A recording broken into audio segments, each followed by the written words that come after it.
ETF index mutual funds నేర్చుకుని stock మార్కెట్లో రాణించాలనుకుంటున్నారా? వెంటనే ఈ నెంబర్కి కాల్ చేయండి. హాయ్ హలో నమస్తే, welcome back to Suman TV.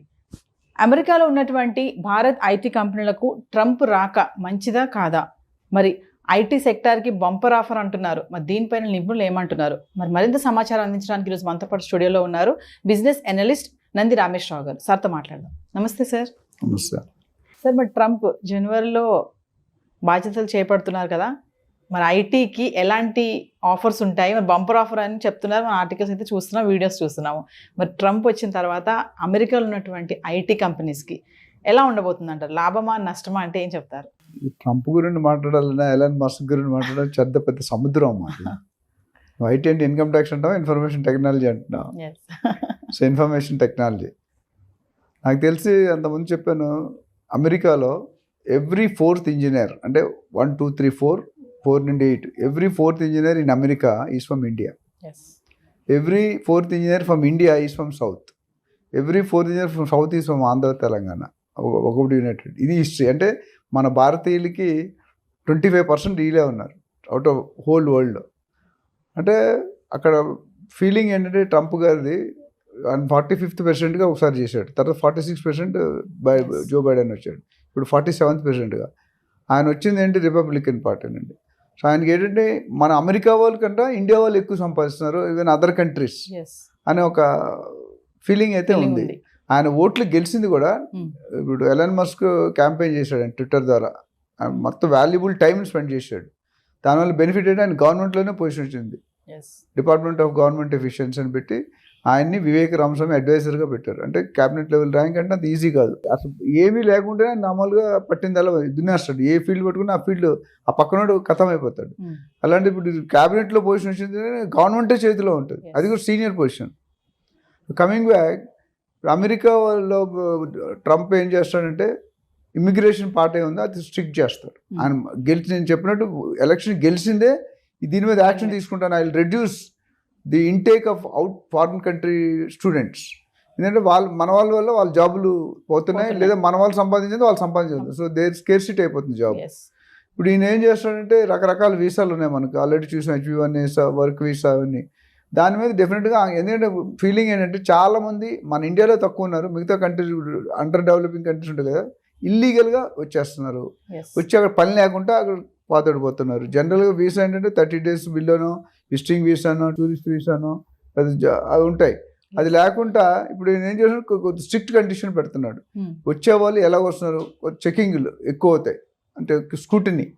So దానివల్ల ఏమంటే ఇండియన్స్కి కొంతవరకు ఎఫెక్ట్ ఉంటుంది. అయితే పాతగా వెళ్ళి 20 సంవత్సరాలు సెటిల్ అయ్యి వాళ్ళకి ఏమి ఉంటుంది, ఎందుకంటే ఆల్రెడీ ఇప్పుడు మనం లాస్ట్ టైం మాట్లాడుకున్నాం. కొత్తగా ఇప్పుడు ఎవరైనా వెళ్ళి పిల్లలకి అక్కడ పుడితే వాళ్ళకి సిటిజన్షిప్ ఇవ్వని అంటున్నాడు కొత్తగా. అంతకుముందు అలా కదా, అక్కడ పిల్లలకి మా ఫ్రెండ్స్ 25 years బ్యాక్ వెళ్ళిపోయారు, వాళ్ళ పిల్లలకి కూడా గ్రీన్ కార్డ్ వచ్చింది, సిటిజన్షిప్. బట్ ఇప్పుడు కొత్తది ట్రంప్ వస్తే January 20 ప్రెసిడెంట్గా వస్తాడు. ఆల్రెడీ గెలిచినప్పుడు దగ్గర నుండి గోల్డ్ మార్కెట్ ఎఫెక్ట్ అయింది, షేర్ మార్కెట్, ఏ మార్కెట్ కూడా అన్ని మార్కెట్లు వదలడు, ఈయన అన్నింటిలో పెడతాడు. సో ఇక్కడ ప్లస్ ఇప్పుడు ఎలాన్ మస్క్ ట్విట్టర్ అడ్వర్టైజ్మెంట్ ఇంకా టోటల్ డామినేషన్ ఉంటుంది. సో ఓవరాల్ నేను ఏం చెప్తుంటే ఐటీ పాత వాళ్ళు వెళ్ళబోయే వాళ్ళకి చాలా ఇబ్బంది ఉంది. ఇప్పుడు అక్కడ ఉన్న వాళ్ళు కూడా కొంతమంది వెనక్కి రావచ్చు, ఆయన స్ట్రిక్ట్ చేసే కండిషన్స్ వెనక్కి వచ్చే అవకాశాలు చాలా పుష్కలంగా కనిపిస్తుంది. సో మనం కేర్ఫుల్గా ఉండాలి. ఎందుకంటే చాలామంది రకరకాల ఇల్లీగల్ మెథడ్స్ వెళ్ళిపోతున్నారు, ఏదో విధంగా ఎంటర్ అయిపోతున్నారు. ఎంటర్ అయ్యి అక్కడ జాబ్ లేకుంటే, చదువు లేకుండా ఉండకూడదు మీరు అక్కడ, అది ఇంపార్టెంట్. అయితే ఇంకోటి H1B వర్క్ వీసా అంటున్నాం కదా, వాళ్ళకి ఏమైనా కష్టం ఉంటుందంటారా ట్రంప్ రాక? అంటే కష్టం అంటే కరెక్ట్గా ఉన్నవాడికి ఏముంటుందండి. India has good intelligence, IQ levels బాగుంటాయి. మన ఇండియా వాళ్ళు ఎక్కువ మంది ఎందుకు ఉంటారంటే, ఇప్పుడు దేశంలో ప్రపంచంలో ఎన్నో కంట్రీస్ ఉన్నాయి, అక్కడ ఎందుకు అంటారంటే మనకున్న ఐక్యూ లెవెల్స్ చాలామందికి ఉండవు, ఇంక్లూడింగ్ అమెరికన్స్. సో మన వాళ్ళు అక్కడ బిజినెస్లు కానీ, హాస్పిటల్స్ కానీ, ఇంజనీరింగ్ ప్రొఫెసర్స్ కానీ అందరూ కూడా మన వాళ్ళు డామినేషన్ ఉన్నారు. సో వాళ్ళ మీద ఏంటంటే రైట్ క్యాండిడేట్ లోన్కి అలౌ చేయండి, ఎవరిని పడితే వాళ్ళని అలౌ చేయకండి. సో ఇంపాక్ట్ అనేది ఆయన ఎంత తీవ్రంగా ఉంటుందని చెప్పడం, బట్ డెఫినెట్గా ఇంపాక్ట్ అయితే ఉంటుంది నా ప్రకారం. వర్క్ వీసా అంటున్నారు కదా, అసలు వర్క్ వీసా అంటే ఏంటి సార్? దాంట్లో ఏమైనా టైప్స్ ఉంటాయా? వర్క్ వీసాలో టైప్స్ ఉంటాయి. మెయిన్ వర్క్ వీసా ఏంటంటే మనం జనరల్గా ఏమవుతుందంటే మనం చదువుకున్న తర్వాత నార్మల్గా చూసుకుంటే వెళ్ళగానే జాబ్ రాదు, తర్వాత ఇంటర్న్షిప్ చేయాలి, ప్రాక్టీస్ చేయాలి, దాని తర్వాత జాబ్ వస్తుంది. గంటకి $40 లెక్క ఇస్తారు. కానీ మన వాళ్ళకి ఇండియాలో వాళ్ళు ఇండియా కానీ బయట కానీ $10 కొరకు యాక్సెప్ట్ చేస్తారు. ఇప్పుడు అది కూడా మారుస్తాను అంటున్నాడు. సో ఓవరాల్గా మన చదువు అయిపోగానే అక్కడ వెళ్ళగానే జాబ్ వస్తుంది, వర్క్ వీసా అంటే వర్క్ ఉంటే మీకు ప్రాబ్లం ఉండదు. అంతకుముందు అలా ఉండేది కదా. ఇప్పుడు అంటే వర్క్ వీసా లేనప్పుడు డిఫరెంట్, లేకపోతే మీరు వెళ్ళడానికి వీల్లేదు. సో అది main problem. So visa with work, already మీకు అపాయింట్మెంట్ లెటర్ ఉంది కంపెనీ. అక్కడ వెళ్ళి చాలా మంది ఏం చేస్తుంటే ఈ టూరిస్ట్ వీసా ఇట్లా వెళ్ళి అక్కడ ఉండి ఎత్తుక్కుంటారు జాబ్స్. అక్కడ ఆల్రెడీ జాబ్ ఉంటేనే వెళ్తాడు, ఈజీ అన్నిటికంటే. సార్ ఇంకోటి వర్క్ వీసాలో రకాలు ఉన్నాయి కదా సార్, షార్ట్ స్టే అని ఒకటి, దీర్ఘకాలిక అని ఒకటి, EU బ్లూ కార్డ్ వీసా అనేసి, కొంచెం ఒకసారి వివరిస్తారు. అంటే ఇది ఏంటంటే షార్ట్ వీసా అంటే చాలా మంది సెమినార్స్ కానీ వర్క్ షాప్స్ కానీ సింపుల్గా 2 days 3 days బిలో 10-15 days లేదా బిలో 1 month వాళ్ళకి షార్ట్ టర్మ్ అంటే షార్ట్ స్టేయింగ్. విజిటింగ్ వీసాకి అయితే 6 నెలలు అంత టైం ఉంటుంది. దీనికి షార్ట్ అంటే వెరీ రిస్ట్రిక్టెడ్ టైం. దీర్ఘకాలిక లాంగ్ టర్మ్ అంటే at least up to 1 year 90 days. అంటే కొన్ని కంట్రీకి కొన్ని రూల్స్ ఉంటాయి, ప్రతి కంట్రీకి.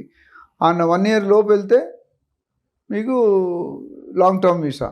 అదే EU బ్లూ అన్నారు కదా, దానికి ఏంటంటే మోర్ దెన్ 1 year. అంటే టాలెంట్ ఉన్న వాళ్ళు కూడా ఉంటుంది. ఎందుకంటే టాలెంట్ లేని వాళ్ళు తీసుకోరు.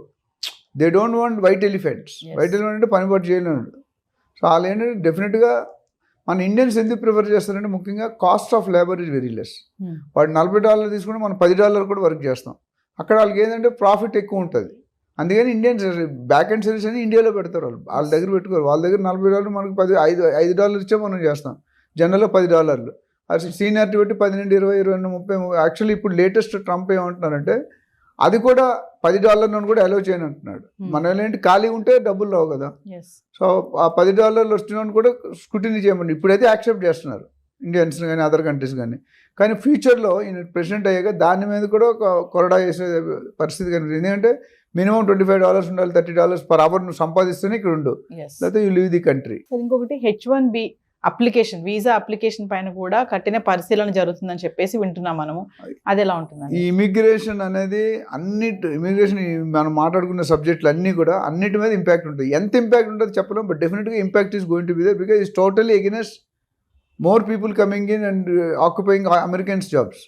మనం వెళ్ళామంటే వాటి మనం తక్కువ రేటుకి ఎక్కువ పని ఇస్తాం, వాళ్ళు ఎక్కువ రేటుకి తక్కువ పని చేస్తారు. సో డెఫినెట్గా అప్లికేషన్ స్క్రూటినీలో టైట్ చేస్తాడు. ఇంతకుముందు అంత లిబరలైజేషన్ ఉండదు. అడుగుతాడు, మీరు ఎప్పుడైనా వీసాకి వెళ్తే 3-4 క్వశ్చన్లు అడుగుతాను. నువ్వు ఎందుకు వెళ్తున్నావు, ఎక్కడికి వెళ్తున్నావు, ఎన్ని రోజులకి వెళ్తున్నావు, నువ్వు బ్యాలెన్స్ చూపాలి, ఇక్కడ ఇన్ని లక్షలు ఇన్ని కోట్లు ఉన్నాయని చూపిస్తేనే మీకు అలౌ చేయాలి, లేకపోతే అలౌ చేయడు. నేను ఒకసారి ఢిల్లీలో ఉన్నాడు కంపెనీ, జర్మనీకి వెళ్దామని వీసా పెట్టాం. మా బాస్ అప్పుడు 100 సార్లు వెళ్ళొచ్చాడు జర్మనీ. నేను ఫస్ట్ టైం ఇద్దరికి వేసాడు, ఆయనకి రాలేదు, నాకు వచ్చింది. అంటే వాడు ఎక్కడ డౌట్ ఉన్నా మీరు చెప్పే ఆన్సర్ విధానం బట్టి పట్టేస్తాడు చెక్కింగ్లో. ఓవరాల్గా నేను చెప్పాలంటే ట్రంప్ వల్ల మనకి కొద్దిగా డ్యామేజ్ జరిగే అవకాశమే ఎక్కువ కనిపిస్తుంది. రిలేషన్స్ ఉంటాయి మామూలు పైపైన నడిచేది, ఇంటర్నల్గా he wants America to be stronger then any other country. So ఓవరాల్గా వీసా మీద కానీ H1 కానీ లేకపోతే స్టూడెంట్ వీసా కానీ ఇవన్నీ కూడా చాలా క్రిటికల్. సో ఫైనల్గా స్టూడెంట్స్ అయితే అనుకుంటున్నారు ఐటీకి మాత్రం ఎటువంటి డోకా లేదు, మాకు ఇది ఒక బంపర్ ఆఫర్. ఇమిగ్రేషన్ విషయంలో కానీ వీసాల విషయంలో స్ట్రిక్ట్ చేసినా ఐటీ సెక్టర్ పరంగా మాత్రం ఎటువంటి ప్రాబ్లమ్స్ ఉండవని స్టూడెంట్స్ అనుకుంటున్నారు. దీన్ని ఎలా చూడొచ్చు అంటారు ఫైనల్గా? అంటే మిక్స్డ్ ఒపీనియన్ అండి. కొంతమంది వరకు పర్లేదు, పాత వాళ్ళని అంత టైట్ చేయలేడు, ఎందుకంటే already they settled and card ఇచ్చేసాడు. బట్ కొత్తగా వెళ్ళే వాళ్ళకి కొద్దిగా టికెట్ లేని ప్రయాణం ఎక్కట్లాగా డెఫినెట్గా there will be some problem. అంటే కొద్ది స్ట్రిక్ట్నెస్ వల్ల కొంతమంది స్కూటీని ఎక్కువైతే కొంతమంది వెళ్ళిపోవచ్చు బయటికి.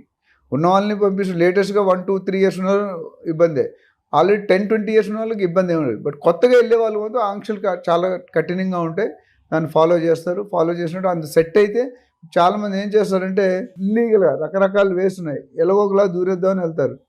ఆ దూరం వెళ్ళినప్పుడు ఇబ్బంది అవుతుంది అనమాట. సో అలాంటివి కఠినంగా స్క్రూటినీ చేసి ఎలిజిబుల్ అయితేనే పంపిస్తారు. Thank you sir.